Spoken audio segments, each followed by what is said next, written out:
chaud en fait. Bonjour à tous. Pour notre premier coup de cœur de l'année, nous avons choisi un film de saison. Alors, sortez vos moufles, votre bonnet et vos grosses chaussures. Nous partons pour la montagne. Thomas Salvador nous avait surpris et conquis avec son premier long métrage Vincent n'a pas d'écailles. Il aura fallu patienter 8 ans pour découvrir son deuxième film, mais la montagne est à la hauteur de notre attente. Premier film de super-héros français, Vincent n'a pas d'écailles avait la valeur ajoutée d'être garanti 100% sans effet numérique. Dans la montagne, le réel et l'ambition priment à nouveau avec l'aventure d'un tournage en altitude.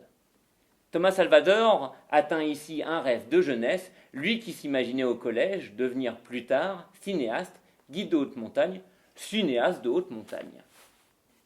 C'est l'histoire de Pierre, ingénieur saisi par l'appel des sommets, tout comme le réalisateur qui s'était découvert une passion pour la montagne alors qu'il n'y était jamais allé. L'expérience d'alpiniste de Salvador le destinait à incarner le rôle principal de son film, et ce d'autant plus qu'il avait besoin d'éprouver physiquement les situations pour les comprendre et mieux nous faire croire à son récit.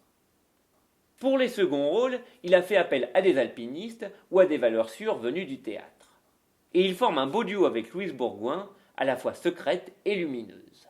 Les non-dits de leurs échanges illustrent la qualité de son cinéma centré sur les corps, qui retrouve souvent la puissance expressive du muet.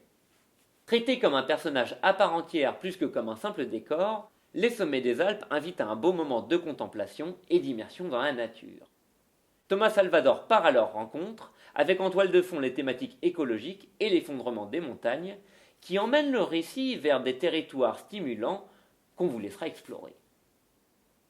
Ambitieux, spectaculaire et intime, la montagne est tout cela à la fois pour notre plus grand plaisir.